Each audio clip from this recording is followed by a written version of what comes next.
Bonjour Tammy, Bonjour Sana. ravie de te compter parmi le panel du Coaching Summit deuxième édition. Et donc, avant de commencer mon court interview, je vais me permettre de te présenter, même s'il y a beaucoup de choses à dire sur ton parcours très riche et Dieu sait comme il est inspirant et apprenant. Tu es auteur de plusieurs best-sellers. Et tu es quelqu'un de très passionné. Tu as été longtemps enseignant, tu es de formation financière et aujourd'hui, tu coaches plusieurs personnes pour développer leur intelligence financière. Tu as même préparé un programme spécial dans ce sens. Ouais, C'est Tekel LFA, ouais. et bien sûr la formation LFA qui est liberté financière absolue et qui dure à peu près 350 heures. Mais Oui. c'est Gros programme. tu es un champion donc Ouais, et ça se fait entièrement en ligne. Et donc, beaucoup de grandes personnalités d'entrepreneurs, de personnes qui ouais, ont fait même des grandes écoles, de ouais. grandes universités, qui profitent de ce programme qui Hmm, est très pointu et en même temps très pratique. hmm. Bon, j'ai du mal, moi, à parler de l'argent. Oui, Je oui, non, pense je que je sais. vais opter pour aller me Moi former aussi. Je pense qu'on a tous à cette beaucoup de mal liberté avec. financière. On a beaucoup de blocages avec l'argent. Voilà, c'est dans nos gènes, c'est notre environnement, c'est notre famille, c'est notre culture. Et les anglo-saxons sont totalement décomplexés par rapport à l'argent. Moi, j'ai la chance d'habiter à Dubaï aujourd'hui. Il n'y a aucun complexe par rapport à l'argent. Mais voilà, nous, on a beaucoup, beaucoup de blocages. Et je pense que l'argent, c'est également une énergie positive ou négative selon comment tu l'utilises. Mais c'est également un moyen de marquer le monde, de créer, d'impacter, d'innover. Je ne sais pas, moi aujourd'hui, l'entrepreneur le plus emblématique, c'est Elon Musk. Elon Musk a échappé à la faillite à de nombreuses reprises. Mais Elon Musk n'aurait jamais pu faire ce qu'il fait aujourd'hui si derrière, il n'avait pas gagné d'argent. Je pense que des gens comme Bill Gates, ils ont innové, Steve Jobs, sont des gens qui ont fait des choses incroyables, mais sont des gens également qui ont gagné beaucoup d'argent et cet argent leur a permis de transformer le monde, puisque, encore une fois, qu'on voit le monde tel qu'il est aujourd'hui, c'est grâce à ces entrepreneurs qui ont changé la façon. On est en train de se parler aujourd'hui, on utilise Zoom, ce sont des entrepreneurs. Et ces entrepreneurs ont vu que derrière, il y avait un besoin, il y avait également cette envie de communiquer. Tu es au Maroc, je suis à Dubaï. Et on voit que l'argent permet d'investir, d'innover et d'impacter le monde. Et donc, il ne faut pas voir l'argent que genre une fin en soi, accumulée. Bon, ce n'est pas ça le but. Mais le but, c'est changer le monde. Et je pense que si on utilise l'argent correctement, si on a vraiment cette vision et cette ambition de changer le monde, l'argent peut faciliter les choses. Et c'est réellement, beaucoup de gens ne voient pas cet angle, ils voient juste je m'enrichis, j'arrête de travailler, ou pourquoi gagner de l'argent, ou les gens qui gagnent de l'argent sont des escrocs, sont des gens malsains, etc. Et c'est le dialogue que moi, mon père me répétait. Mon père, à chaque fois qu'il voyait quelqu'un de riche, il me disait c'est un escroc, ou c'est un voleur. Et quand tu entends ton père te répéter ça au quotidien, tu te dis mais en fait, j'ai pas envie de devenir un riche. Parce que si je deviens riche, je deviens un escroc aux yeux de mon père. Ce conditionnement, quelque part, tu en as été victime, j'en ai été victime. Beaucoup de gens en ont été victimes et il faut changer son logiciel, sa programmation. Et ça, c'est tout un travail que moi, j'ai dû mettre des années à faire pour arriver aujourd'hui à une situation où je suis totalement zen par rapport à ça. Je te laisse me poser tes questions. Alors, Vas-y. pour le Coaching Summit, Oui. Tammy, tu fais partie d'un panel de 17 speakers. Donc, chaque jour, 3 à 4 interventions autour de thèmes transformants et inspirants, puisque le thème de cette année, c'est se transformer pour transformer. Donc, Exactement. l'inscription va se faire directement sur www.coachingsummit.ma Mhm. et nos chers auditeurs qui nous écoutent là peuvent avoir toutes les informations nécessaires sur la programmation et aussi sur les coachs qui vont venir animer des masterclass et des keynotes. Mhm. Donc, Tamir Bej, ma première question, c'est qu'est-ce que t'inspire le thème que nous avons choisi cette année, se transformer pour transformer?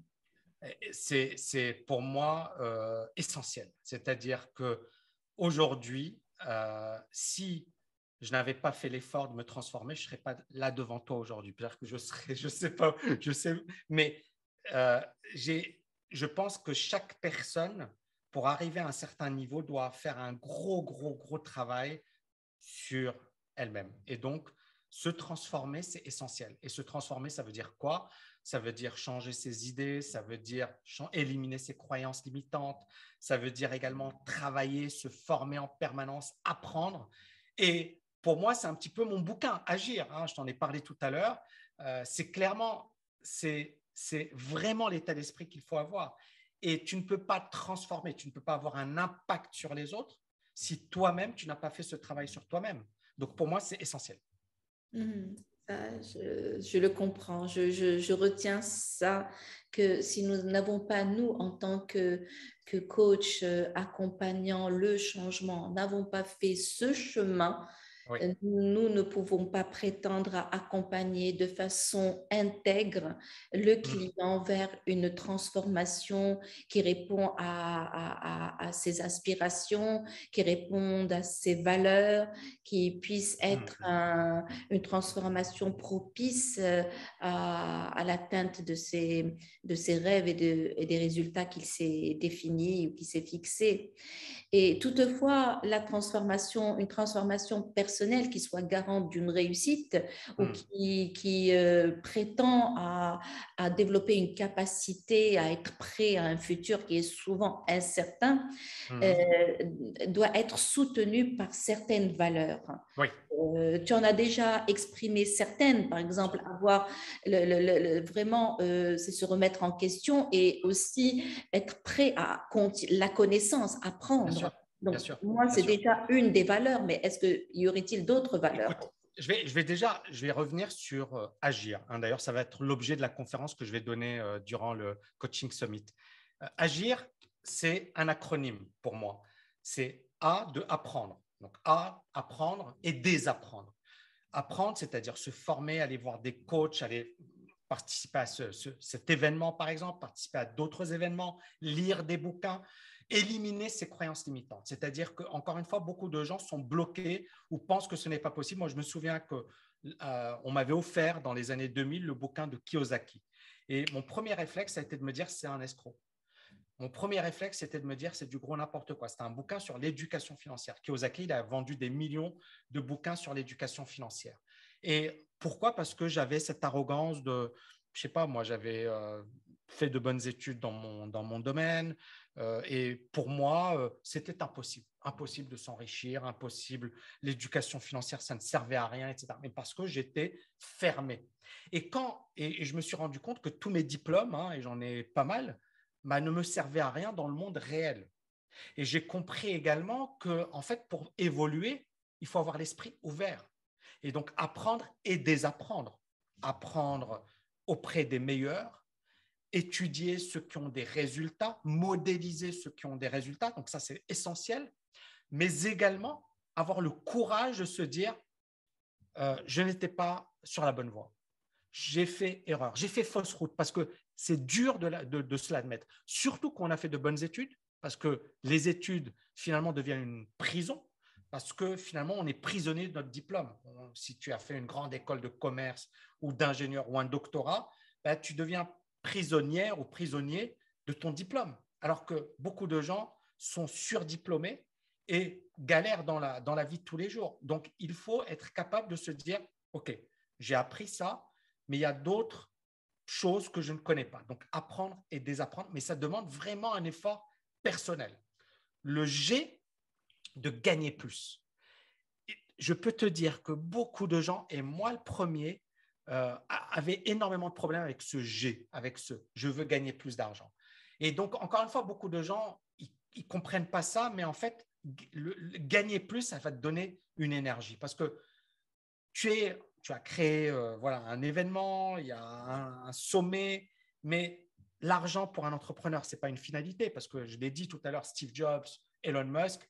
Elon Musk aujourd'hui est l'homme le plus riche au monde. Il a 280 milliards de dollars de fortune. Je pense que même en plusieurs vies et générations, il ne pourra jamais le dépenser. Mais pourquoi il continue de travailler? Qu'est-ce qui le motive? Qu'est-ce qui le drive?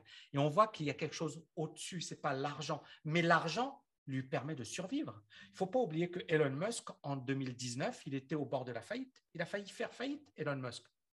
Et s'il avait fait faillite, il n'aurait pas pu continuer ses projets.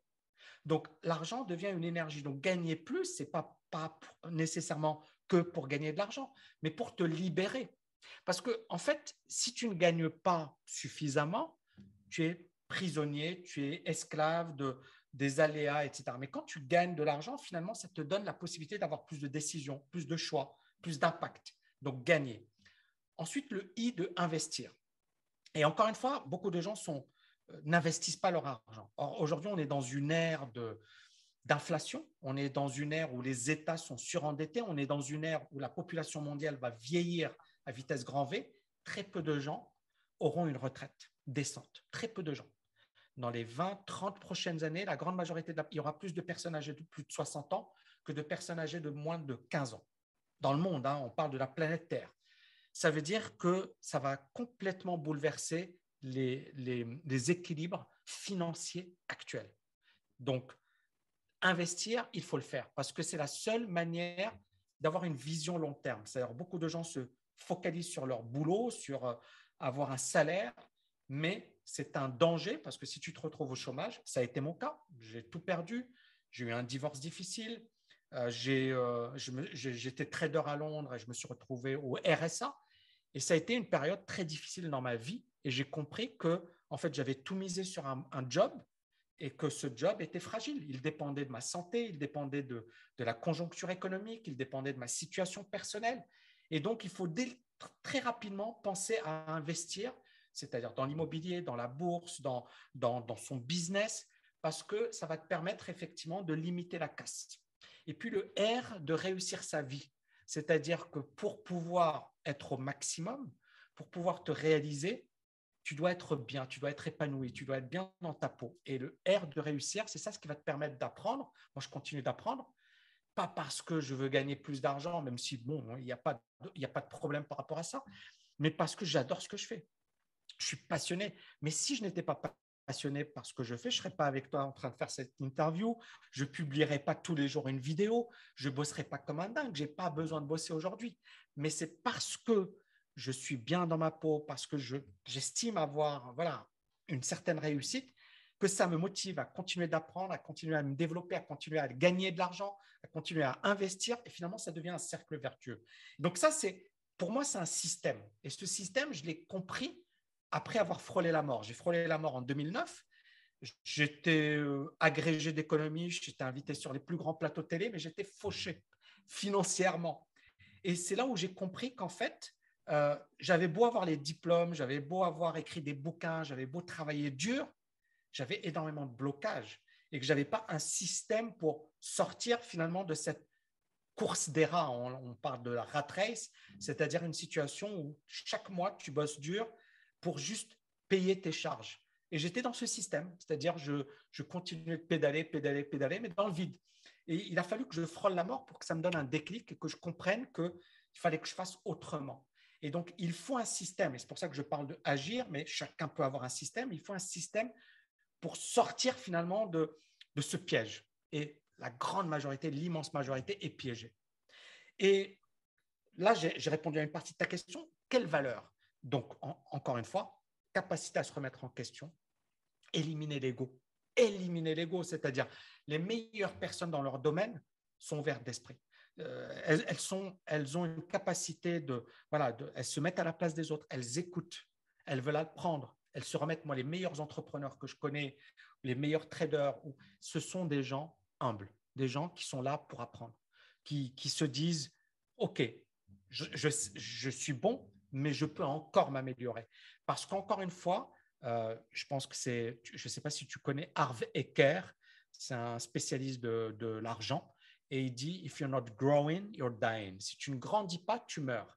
Et en fait, un entrepreneur, un trader, un coach, il doit en permanence s'améliorer, progresser, et donc éliminer l'ego, être capable d'apprendre en permanence.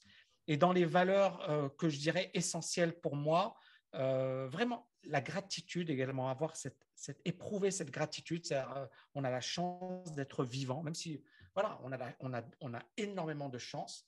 Et puis, être, je dirais, généreux. Beaucoup de gens se disent trop bon, trop con. Il y a cette expression trop bon, trop con, ou trop généreux, il ne faut pas trop donner. Et je pense que c'est le contraire. Et on est dans cette économie aujourd'hui de la connaissance, du partage. Plus tu donnes, plus tu reçois, premièrement. Deuxièmement, plus tu donnes, plus tu apprends, plus tu développes. La meilleure manière de maîtriser un domaine, c'est de l'enseigner. Tu as fait un doctorat en physique et tu le sais. C'est-à-dire que pour maîtriser quelque chose, tu dois l'enseigner. Et donc, en enseignant, finalement, c'est un acte généreux, l'enseignement, mais c'est également un acte qui te grandit, qui te permet de devenir meilleur. Et donc, finalement, en étant généreux, bizarrement, tu t'enrichis toi-même, mais tu t'enrichis à tous les plans, financièrement, personnellement, et puis voilà. Et donc, c'est un peu ma manière d'opérer. Je ne sais pas s'il y a d'autres choses que je pourrais dire, mais là, je t'ai fait un bon petit résumé de ma pensée. Vas-y. C'est intéressant déjà, adopter ces différents éléments pour se transformer, c'est un bon début. Un bon début. Ça nous permet aussi de remettre en cause aussi quelles sont nos valeurs, qu'est-ce qui est important pour nous aujourd'hui. Ouais, Et ouais. en revisitant nos valeurs, ça nous permet de nous transformer, Ah puisque oui.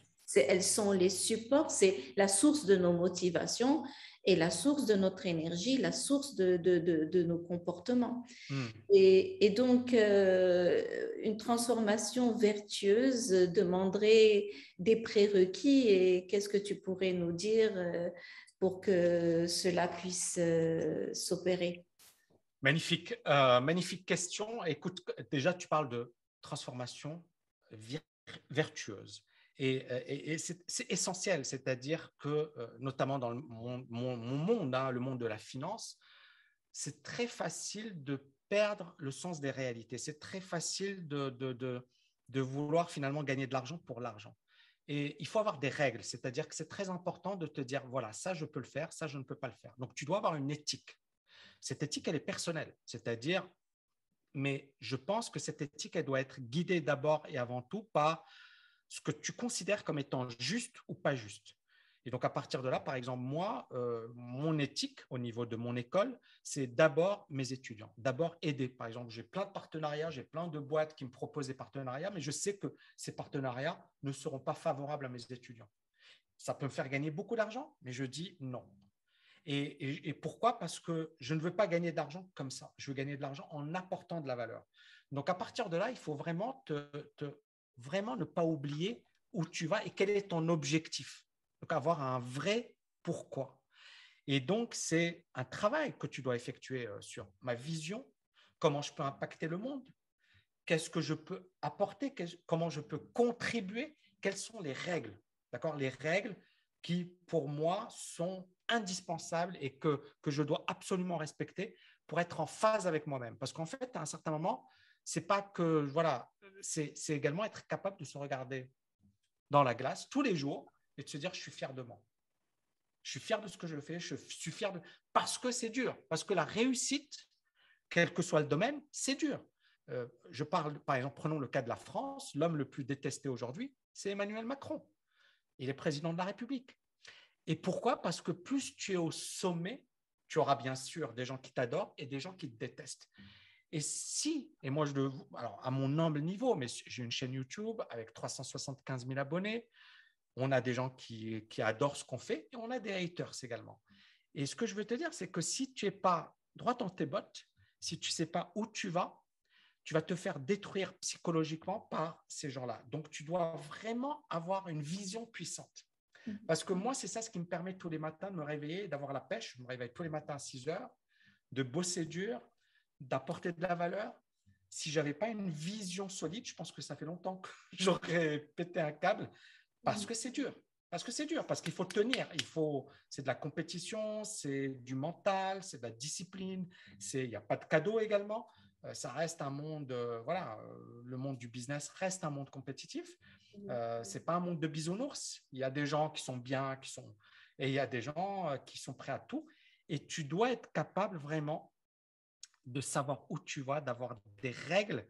Et ça, encore une fois, c'est un travail perso. Moi, ça m'a demandé des années. Alors, j'avais cette éthique, j'ai toujours eu cette éthique, du moins je l'espère. J'ai toujours refusé de gagner de l'argent n'importe comment, parce que je pense qu'encore une fois, mais j'ai également compris que l'argent, c'était un moteur. C'est-à-dire, tu veux développer quelque chose de grand, tu veux avoir un impact, tu dois être dans cette optique de gagner de l'argent. Tu veux recruter des gens, tu veux créer un événement, tu as besoin à un certain moment de le faire. Ça devient le carburant de ta vision, si tu veux. Voilà. Merci beaucoup, Tammy, d'avoir répondu à ce court interview du pré-sommet. Le sommet approche à grands pas, donc nous sommes à quelques jours et nous démarrons donc du 17 au 21 décembre, 5 jours suivis. Qui vont être juste des moments d'enrichissement mutuel où nous allons apprendre et continuer à apprendre, à interagir et à Et à construire, agir aussi, et à agir. interagir et à agir pour construire un monde meilleur, un monde meilleur. Donc, le mot de la fin est pour toi, Tammy. Tu vas simplement compléter le slogan de ce Agir. transformer Agir. quoi? Voilà. Se transformer pour agir? Ok. Transformer pour agir. Se transformer pour agir. Et puis, je compte sur vous pour être nombreuses et nombreux à cet événement. Et bravo à Sana pour cette organisation. Bon courage parce que je sais que ce n'est pas évident. Et voilà, et j'espère que ce sera un succès. Oh, c'est avec plaisir, Tammy. Merci beaucoup.